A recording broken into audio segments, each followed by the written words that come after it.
People, I'm here today for another video. Hello, welcome back. Divided Kingdom, Cali P, whoever you want to call me, I've got many names, many pseudonyms. I want to talk today about something I was thinking about. At all these protests, where you see the likes of Extinction Rebellion, Black Lives Matter, Just Stop Oil, and by the way, Just Stop Oil was funded by Eileen Getty, of the Getty oil family. So she's made her wealth, generational wealth, off of the manufacturing and sale of oil. And wouldn't you know it, she wants to stop oil. Sure she does, sure she does. That's why she gets young, impressionable, delusional children. You know, you can turn around the delusion. The more you lay in traffic, the more you chuck paint or soup on paintings.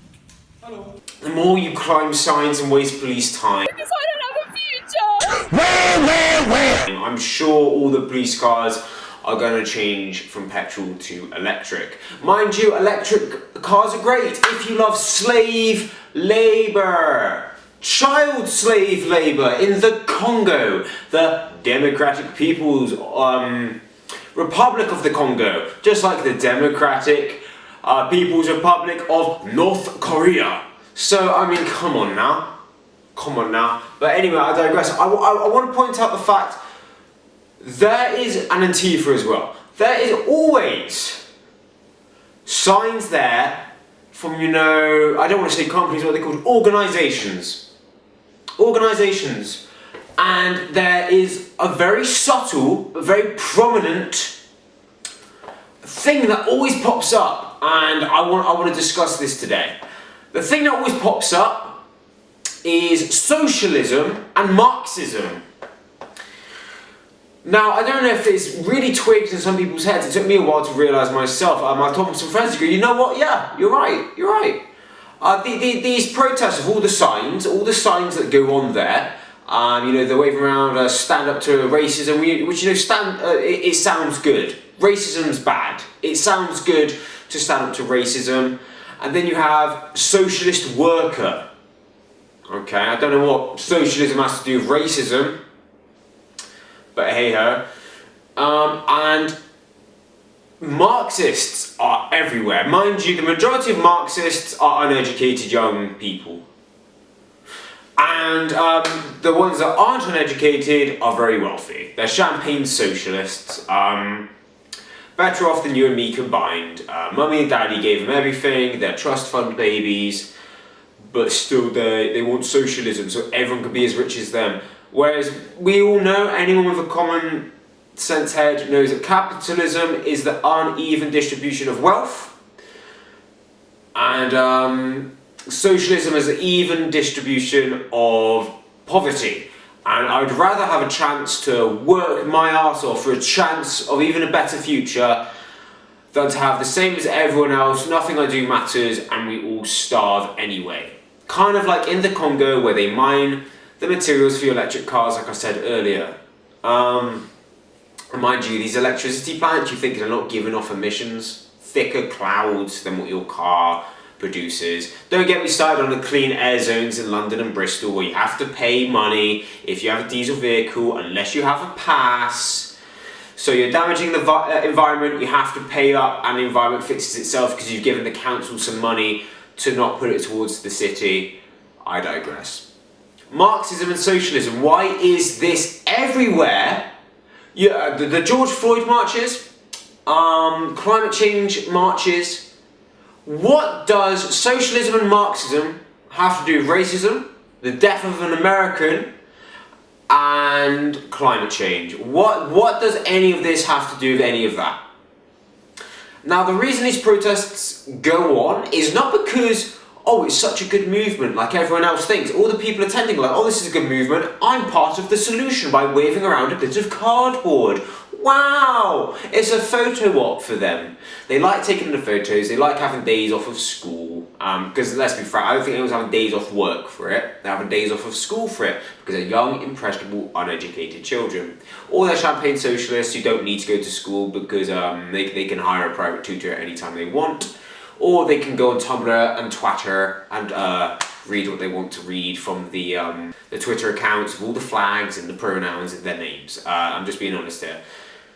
What does Marxism, socialism have to do with it? It has nothing to do with it. But the thing is, these protests are organised by people who want to indoctrinate these impressionable people. So you start off, it's kind of like fishing. This is the perfect example, it's fishing. They got a fishing rod, they've put the bait on it. The bait is, be part of the solution. Be a good person. They throw it in, you're like, oh, I'm a good person. You bite the bait, and they reel you in to their political ideology. Can you imagine the outrage if even a single person or group of people, say if they were conservative and or Christian, imagine if they set up a table at a climate change event and said, become a conservative, become a Christian. They'd be like, that's nothing to do with this, how dare you, you should go away, get out of here, man. That's what they'd say, America, UK, you name it. But when it comes to Marxism and socialism, they're like, oh, I agree with that message. Oh, it says Socialist Workers' Party on the top right. I'm sure it's fine. Can you imagine if that said conservative, Christian, or anything that wasn't socialist, communist, Marxist? Can you imagine? They'd be like, I'm not waving that.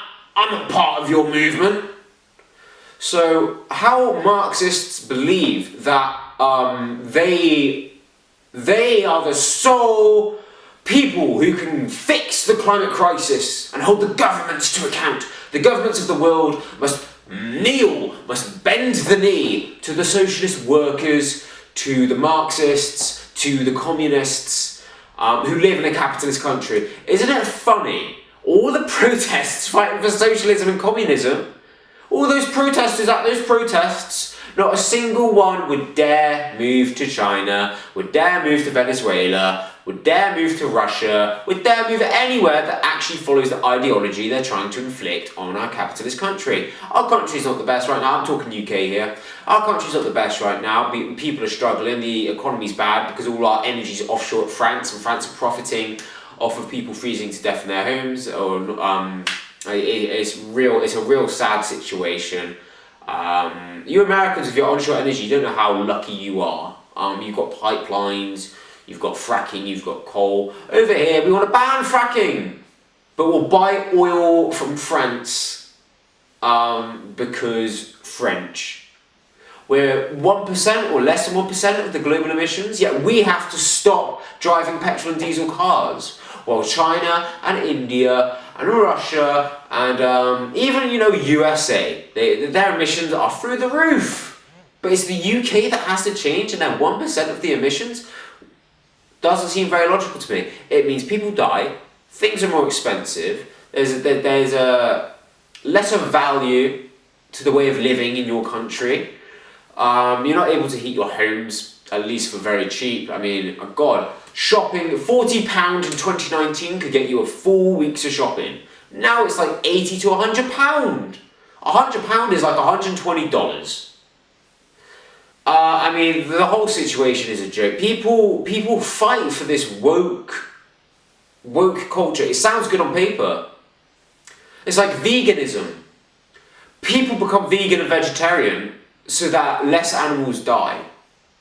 The people who farm your vegetables and who make your tofu, they're killing frogs, they're killing squirrels, they're killing moles, they're killing rabbits, they're killing birds, they're killing all the life underneath in the soil that, create compost, the worms, the bugs, everything. They kill everything in sight.